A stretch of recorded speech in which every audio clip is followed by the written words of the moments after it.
first met Gerald Perry in the early 80s when I was an employee at the late lamented Orson Welles Cinema in Cambridge.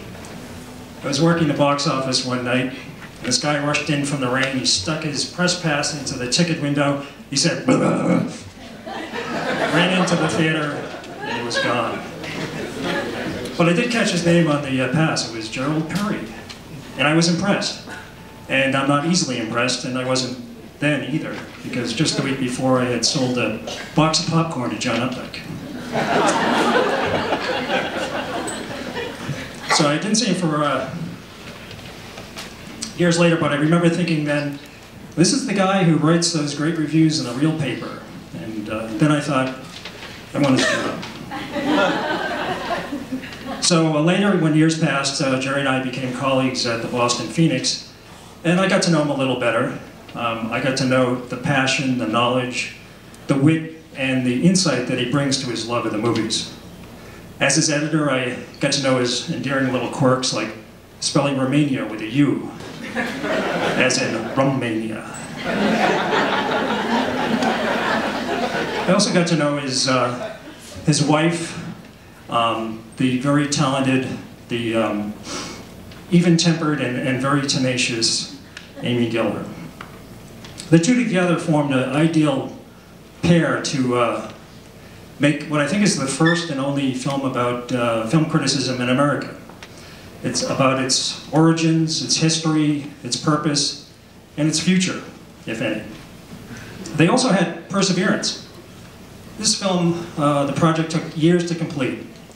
It got so bad at one, people were saying, Jerry, if you don't finish this film, there won't be any film critics and nobody will know what you're talking about.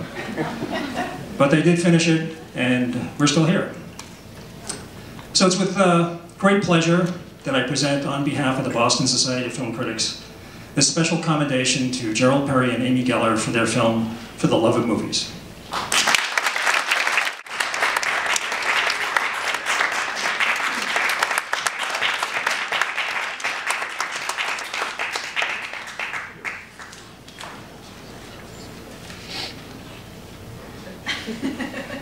We forgot who goes first, and suddenly I forgot what I...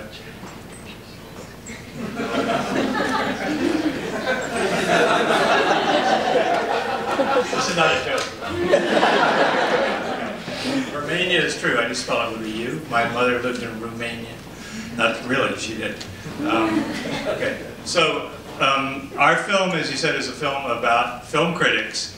And when we made it, the thing I kept hearing from people who were sort of out of the biz, oh man, you're going to get, what a perfect film, because you made a film critics are going to be so happy, they're going to love it, they're just going to be so appreciative of this movie. And of course the truth was that they did not know what we critics are like. That the worst possible audience you could have are the toughest and the most, sometimes nasty, but certainly the most demanding and critical are critics themselves, including myself. So it actually was quite scary to make a movie about critics and show it to critics. Exactly the opposite. So I think by now, and I think this is what the award shows, is that if we're not like Sally Field, you love me, you really love me. You don't really love us, but at least I think you like the film, and that's why we are here tonight. Thank you. That's good. I did want to say this is two more things. One, as most film critics, I think I am a romantic auteurist, usually in my reviews. I'm always writing about this. It's all about the director's personality, and all their secret values and desires are all the movie, and that's what movies are about. And of course, people always say when you finally know what's behind a movie, it's about lots of people, and it's not really just a director's movie. And I think that my movie is completely true. Besides, lots of editors and 1,000 people worked on the movie. The real key is this lovely lady behind me, Amy Geller, who's the producer of the film. And I was an amateur. I'm one of those film critics who writes reviews because they can't make movies. That was me. But it's really Amy's professional producing that really got us through 8 years of movie making. So, Amy, I thank you so much for being up here. That's why we're here. Amy.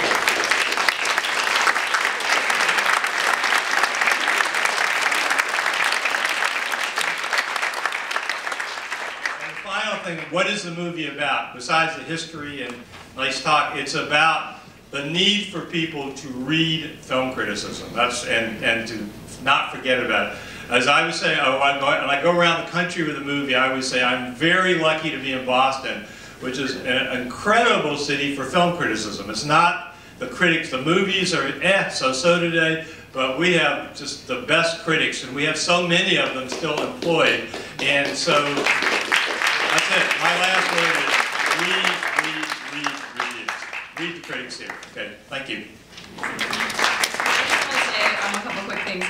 First of all, I'm really so thrilled, both Jerry and I, to receive this award from the Boston Society. This is the first award I've won since my overachieving high school days, so this is so cool to have. Put up in our hall. So thank you, Boston Society of Film Critics, and everybody that's here tonight. On a slightly sadder note, which Tom alluded to at the beginning of the night, I wanted to talk a little bit about Karen Schmier because both Jerry and I knew her and loved her very much. As many of you know, it takes a community of people to make a movie. And we are so grateful and honored to be part of the rich and supportive Boston filmmaking community. And that community, along with friends who've now moved to New York and to LA, is mourning the loss of our lovely and talented friend, Karen Schmier. So Jerry and I wanted to dedicate our award to all of Karen's friends and loved ones who have come together this past week to support one another, to remember Karen's many gifts, to share pictures and stories, and to celebrate a person that meant so much to so many. We love you, Boston community, and we'll miss you, Karen.